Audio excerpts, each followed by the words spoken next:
After 12 years of running my father's company, I finally made it worth $75 million. At a family dinner, my dad looked at me and said, smiling, "Your brother will take over now." My heart sank, but I smiled back. The next morning at work changed everything.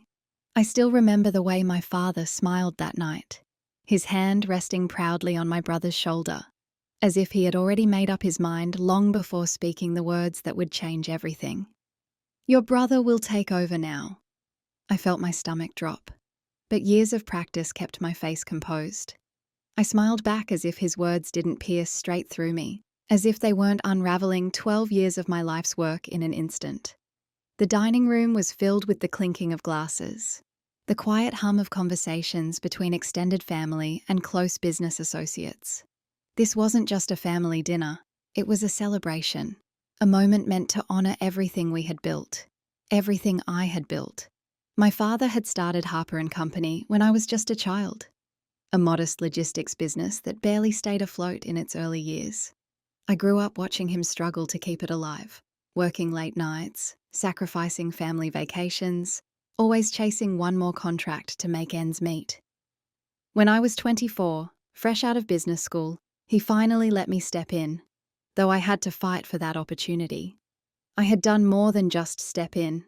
I had transformed Harper & Company from a struggling regional logistics firm into a national powerhouse, expanding operations, securing million-dollar contracts, integrating cutting-edge technology. What was once a small, nearly bankrupt company now stood as an industry leader worth $75 million.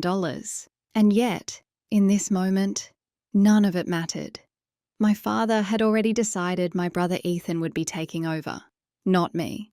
A slow ripple of approval spread around the table, murmurs of congratulations directed at Ethan.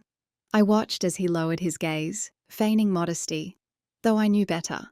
Ethan had never been truly invested in the business. He had spent the last decade hopping from one failed venture to another, never quite finding his footing. He wasn't interested in logistics. He wasn't interested in operations, but he was interested in power. I had spent 12 years proving myself, building Harper & Company from the ground up, making every hard decision, every late-night strategy call, every contract negotiation. Ethan had done none of it. And yet, here we were. Still, I swallowed my emotions. I had learned long ago that in this family, showing pain was weakness. I reached for my wine glass, steadying my hand before lifting it. "Smile, Lisa, smile." To Ethan, I said, my voice smooth and controlled. The guests raised their glasses, oblivious to the storm brewing behind my eyes. My mother cast me a glance from across the table, an unreadable expression, but I knew she understood. Unlike my father, she had always seen the effort I put in, but she wouldn't interfere. She never did. Then there was my father, grinning, with that same unwavering confidence, completely unaware that his choice had set something in motion. Ethan met my gaze from across the table, a smirk barely hidden at the corner of his lips. That was the moment I knew this wasn't just my father's decision. Ethan had been waiting for this.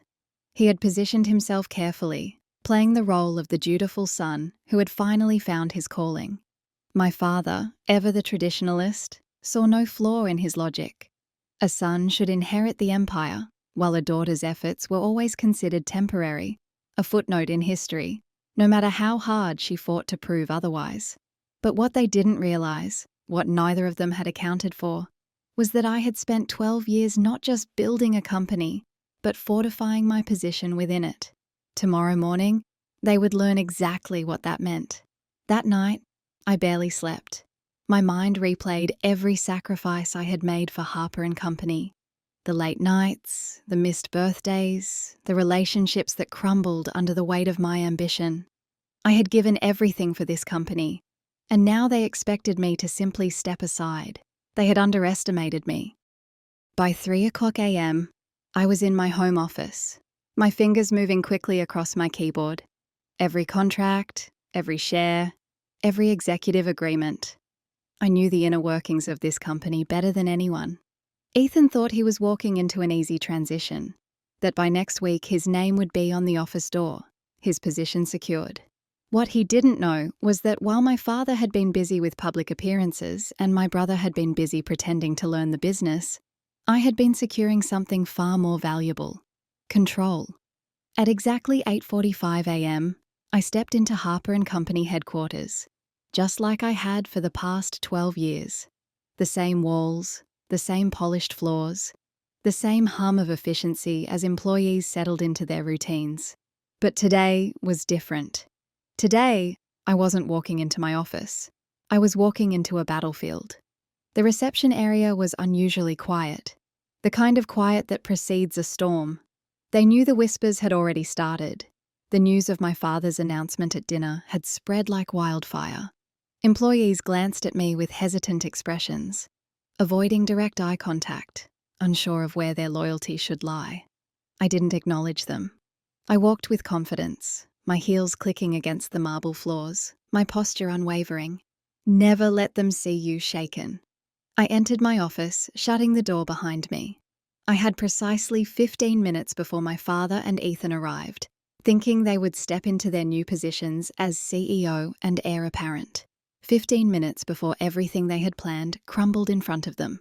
I sat at my desk, inhaling deeply, then powered on my computer. The screen illuminated with a list of confidential documents and contracts, ones they had never thought to look at, ones they had assumed didn't matter. I pulled up my ownership.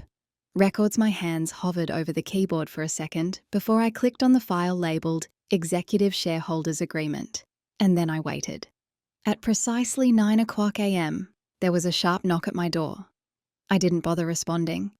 The door swung open and in walked my father and Ethan, both exuding confidence, his inborn, Ethan's carefully manufactured. My father strode in like a king surveying his kingdom, while Ethan, dressed in an expensive navy suit, gave me a smug, triumphant grin. It took everything in me not to laugh. "Lisa," my father said in his usual authoritative voice, as if he were doing me a favour by acknowledging me. "I assume you're aware of the transition happening today?" "Transition? Interesting choice of words." "I'm aware," I said smoothly, leaning back in my chair. I glanced at Ethan, whose smirk only widened. "Good," my father continued, nodding as if we were all in agreement. "Ethan will be stepping in as the new CEO. We'll need you to help with the handover, get him familiar with the operations before you officially move on." I arched an eyebrow. "Move on?" I echoed, feigning confusion. "Dad, I think you're mistaken about something." His face twitched in irritation. He was used to my compliance, my ability to quietly fall in line. He wasn't prepared for this. "Lisa," he said, voice tight as if speaking to a child, "this isn't up for debate. We've already made the decision." I smiled then, a slow, knowing smile. "Oh, I know, Dad," I said softly. "The thing is, you don't have the authority to make that decision." Ethan let out a low scoff, shaking his head. "Lisa, don't make this difficult. We're trying to do this the easy way." I didn't respond. Instead, I reached for the remote control and pressed a button. The large screen on my office wall lit up with a document, the same one I had been reviewing earlier. Executive Shareholders Agreement, signed August 17th, 2015. Signatories: Lisa Harper, James Harper, father, Ethan Harper. My father's face paled slightly. I turned to Ethan. "Do you even know what this document is?" He crossed his arms, shifting in discomfort. "A shareholders' agreement?" he guessed. I nodded. "Yes, and do you know what it says?" I tapped the screen, highlighting a crucial clause. This document was drafted when Harper & Company was restructuring. It clearly states that any transfer of executive power, such as appointing a new CEO, requires the approval of all majority shareholders. I met my father's eyes. "Dad, I hold 60% of the company's shares." The silence that followed was suffocating. My father's expression hardened. "That's impossible," Ethan muttered, stepping forward to examine the document. "Actually, it's very possible," I said smoothly. "You see, over the years, while you were busy failing at every startup you touched and Dad was busy playing the role of business patriarch, I was doing something else. I leaned forward. I was securing my place. I turned back to my father. Remember when you needed capital for expansion in 2017? You signed over an additional 15% of your shares to me in exchange for my investment, and in 2019, when we had that legal battle, another 10% was transferred under my name as collateral, which you never bothered reclaiming. That, plus my original 35%, makes me the majority shareholder. My father's jaw clenched, but Ethan was panicking. "You have to be BL," he spat. I pulled out a second document. "This is the most recent legal filing with the state. Want to verify?" Ethan snatched the paper and scanned it, his face draining of colour with each passing second. "You can't do this," he stammered. "Dad, tell her she can't do this." My father remained silent because he knew I had legally outmaneuvered him, and there was nothing he could do about it. I exhaled slowly, standing up. "I'm not firing you, Ethan," I said. "I wouldn't want to force you into the real job market, but you will report to me, and you will work under my leadership. Otherwise," I gestured toward the door, "you're free to leave." Ethan turned to my father, eyes pleading, but for the first time in his life, my father had no answer, no way to fix this because this wasn't his company anymore. It was mine. The silence in my office was suffocating. Ethan still clutched the legal document in his hand, his fingers white from gripping it too tightly. My father stood rigid beside him, his expression unreadable, but I knew better. He was calculating, trying to find a way out of this. There wasn't one. I had spent years preparing for this moment, not because I had expected betrayal, but because experience had taught me never to assume loyalty where power was involved. For the first time in my life, my father looked at me as if he didn't recognize me. Perhaps he never had. "So that's it?"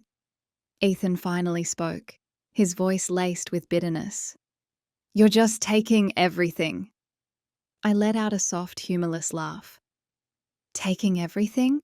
I repeated, stepping closer to him. "Ethan, I built this company from nothing. Every contract, every expansion, every innovation, I made it happen. While you were busy failing upwards, I was keeping this company alive. So no, I'm not taking anything, I'm just keeping what's already mine." Ethan's face twisted in anger, but he had no rebuttal. He knew I was right, and worse, so did my father. He had spent years believing that bloodline mattered more than ability, that his son would inherit what was rightfully mine. He had underestimated me, and now he was paying for that mistake. My father finally broke the silence.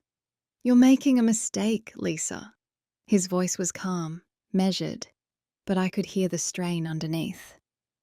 "A family should stick together. Do you really want to burn this bridge?" I met his gaze head on. "Dad," I said slowly, "you burned this bridge the moment you made your decision without me." His lips pressed into a thin line. "Business is bigger than just one person. We can find a solution that works for everyone." I tilted my head slightly, feigning consideration. "Oh, I agree. That's why I'm offering you both a choice." I turned to Ethan first. "You can stay in the company," I said, keeping my voice. "CE smooth professional, but you won't be CEO. You'll take on an advisory role with limited authority. Your salary will be generous, but you will answer to me." Ethan stiffened, but I didn't stop. I continued. "You can walk away. I'll buy out your shares at market value. You can take the money and find a new project to sink your teeth into." My father scoffed. "You're acting like you hold all the cards." I smiled. "I do." A thick silence followed my words. I let them sit in it, let them feel what it was like to be powerless. Finally, my father exhaled, shaking his head as if in disbelief. "I never thought you'd do this," he muttered. "Not to your own family." I felt a sharp pang at his words. Not to your own family. I wanted to tell him that he was the one who had done this, that he had made the choice to push me aside, to act as if I was temporary. But I didn't, because in the end, it didn't matter. What mattered was that I wasn't going to let them take what I had built. Not now, not ever. Ethan stormed out first. "Good riddance." I knew my brother well enough to predict his next move. He would go to our relatives, our family friends, painting himself as the victim of corporate betrayal. I didn't care. I wasn't here to win their approval. I was here to win my future. My father lingered for a moment longer, as if waiting for me to change my mind. When I didn't, he gave a slow nod. "You've changed," he said quietly. I met his gaze. "No, Dad, I just finally stopped pretending." Then he left. I exhaled, sitting back down in my chair. I should have felt victorious. I had fought for my place and won. But as I stared at the empty doorway, I felt something else too. A quiet, lingering ache. A part of me had always wanted my father's approval. Some small, desperate part of me had thought that if I worked hard enough, if I proved myself over and over again, he would finally see me. But the truth was, he had never really looked. And now he had no choice but to see me for what I really was. Not his daughter, not his temporary stand-in, the true leader of Harper and Company. I turned back to my computer, my focus shifting. I had spent 12 years building this company. Now I would spend the next 12 making it untouchable. My father and brother had tried to take everything from me, but in the end, they were the ones who lost everything. For the first time in 12 years, my office felt empty. No phone calls from my father, no passive-aggressive emails from Ethan, just silence. But silence didn't mean peace. It meant the battle had begun. I knew my father wouldn't walk away quietly, and Ethan would fight tooth and nail to reclaim what he thought was his birthright. I wasn't naive enough to think this was over. It had just begun. By the next morning, I could already feel the undercurrent of unease within the company. Employees who had greeted me with confidence last week now seemed hesitant, as if afraid to pick a side. A few department heads avoided eye contact. I knew what was happening. My father and Ethan were working the whispers. Network old family friends, board members, senior executives. They were sowing doubt, painting me as cold, ruthless, disloyal. Ethan especially had taken on the role of the wounded son, betrayed by his own sister. I could imagine him now, sitting in some high-end restaurant, fake sorrow in his voice, as he told our investors how I had stolen the company out from under him and my father. He wouldn't need to say much at all, just a heavy sigh, a shaking head, the carefully placed words, "I only ever wanted the best for my children." It was calculated and dangerous because if they managed to turn my board members and top executives against me, they could push me out of my own company, or at least make my leadership impossible. I wasn't about to let that happen. That afternoon, I called an emergency executive meeting. As I stepped into the boardroom, I felt the tension in the air. Half of the room avoided my gaze. The other half watched me too closely, waiting for me to slip. I took my seat at the head of the table. "Let's not waste time," I said, my voice even. I know there have been conversations behind closed doors, over drinks, in hushed voices. I let my eyes scan the room, pausing on each person for just long enough to make them shift uncomfortably. I also know that some of you are wondering if my leadership is sustainable. A few people tensed, no one spoke. I tapped my fingers against the polished wood table. Let's clear that up now. I pulled up a presentation on the screen behind me. Numbers, data, facts. I built this company from a struggling regional business to a $75 million industry leader. Over the last 5 years, under my leadership, we've seen a 300% increase in revenue and expanded into 6 new markets. I turned to the CFO. "Paul, do we have a single financial indicator suggesting this company is in trouble under my leadership?" Paul hesitated, then shook his head. "In fact, projections show another 20% growth in the next quarter." I nodded. "So let's be honest about what's happening here." I leaned forward. My father and brother aren't upset because the company is struggling. They aren't upset because I'm failing as a leader.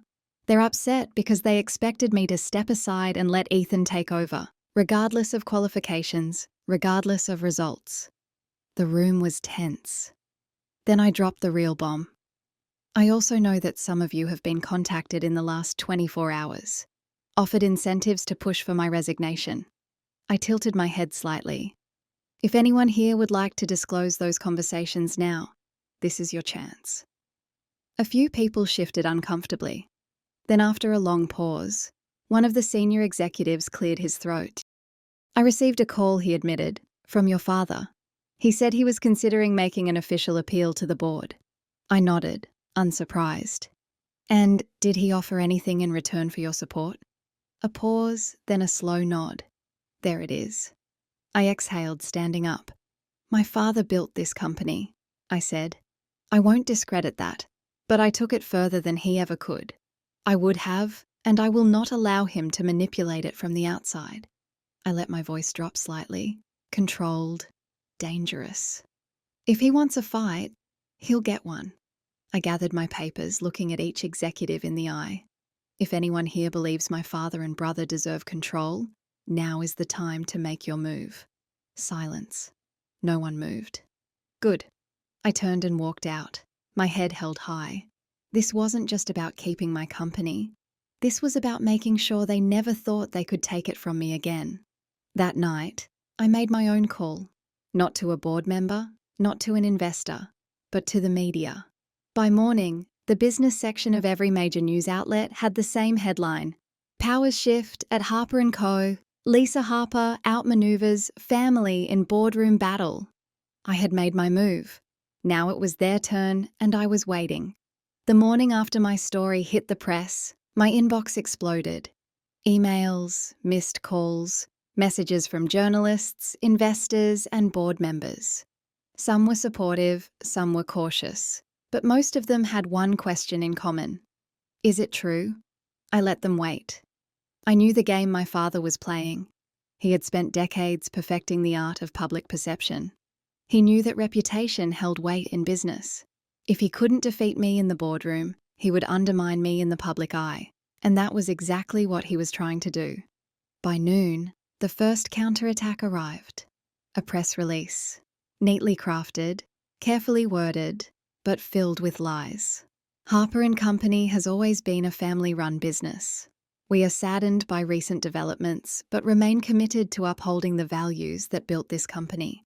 Changes in leadership are inevitable, and we hope to transition smoothly as we move forward.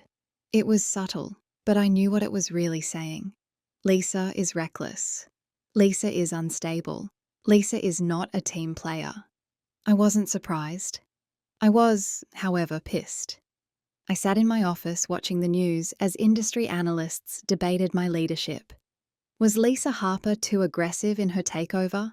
Will her lack of cooperation hurt the company in the long run? Can she recover from this PR disaster?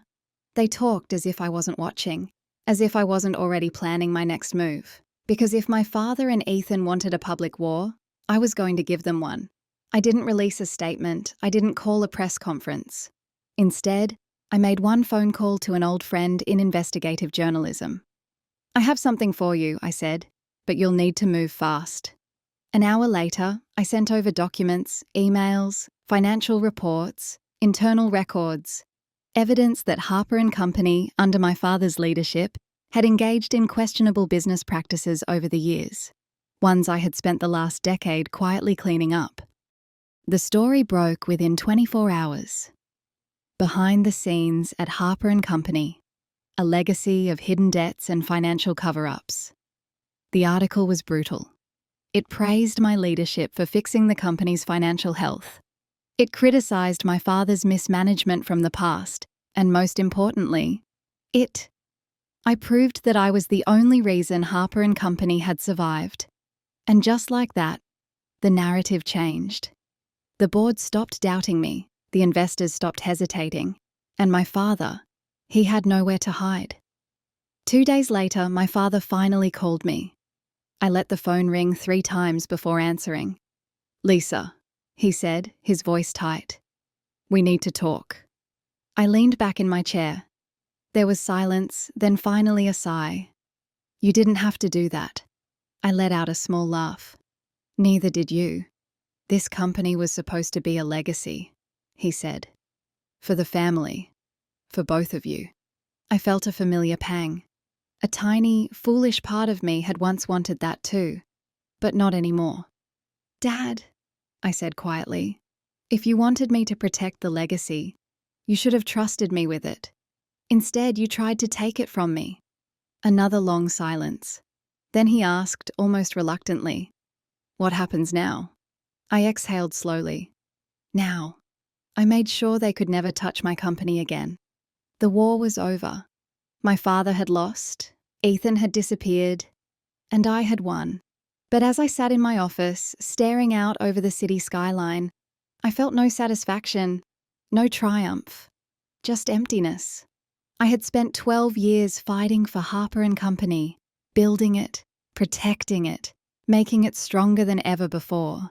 Yet the cost of that victory weighed heavier than I had expected, because while I had secured my position, I had lost something else along the way: my family.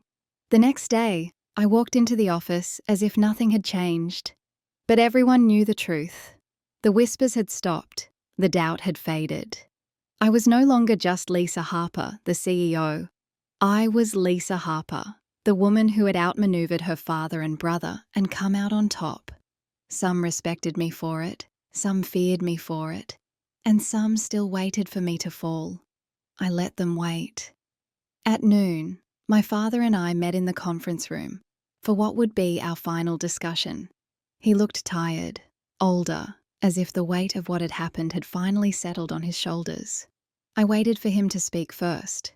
When he finally did, his voice was quieter than I had ever heard it. "I'm retiring," he said simply. "Effective immediately." I didn't react. I had expected this. "I'll sell my remaining shares," he continued. "I'll keep a small percentage as an investor, but I won't be involved anymore." I studied him carefully. "And Ethan?" His jaw tightened. "He's gone," my father admitted. "Took the buyout. He won't be back." A part of me had known it would end this way. Ethan had never been strong enough to fight his own battles. Once it was clear he had lost, he had done what he always did: run. Still, hearing it out loud made something inside me ache. Not regret, not guilt, just the finality of it all. I nodded. "Understood." My father exhaled, rubbing his temple as if he had a headache. Then after a long pause, he said something I never expected. "I underestimated you." It wasn't an apology, but it was the closest thing I would ever get. And strangely, I found that I didn't need it anymore. A month later, Harper & Company looked nothing like it had been before. The old board members, who had aligned themselves with my father and Ethan, were gone. The executives who had questioned my leadership were replaced. The company had always been strong under my guidance, but now it was truly mine. With that control came a new vision. I introduced initiatives my father had always rejected, modernized systems he had called unnecessary, and expanded into industries he had been too cautious to explore. Within 6 months, profits soared. Within a year, we had crossed the $100 million mark. For the first time in my life, I wasn't just fighting to prove myself. I was fighting to build something that no one could ever take from me again. A year after everything had happened, I met my father for dinner. It was the first time we had spoken since his retirement. He looked different, quieter. He wasn't angry anymore, just accepting. "I read about the latest deal you closed," he said over his drink. "It was a smart move." I smirked slightly.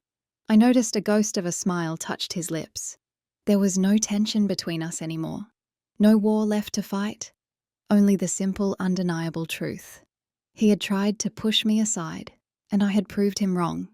He lifted his glass to Harper & Company.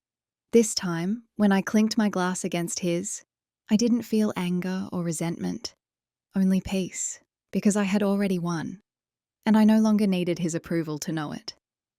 As I sit in my office today, overlooking the city that I built my empire in, I think about the lessons this journey has taught me. That family can be your biggest enemy. That loyalty is a currency, not a guarantee. That power is never given. It's taken. But most importantly, that sometimes the best way to prove your worth is to stop seeking validation and build something so strong that they can never ignore you again. I have no regrets.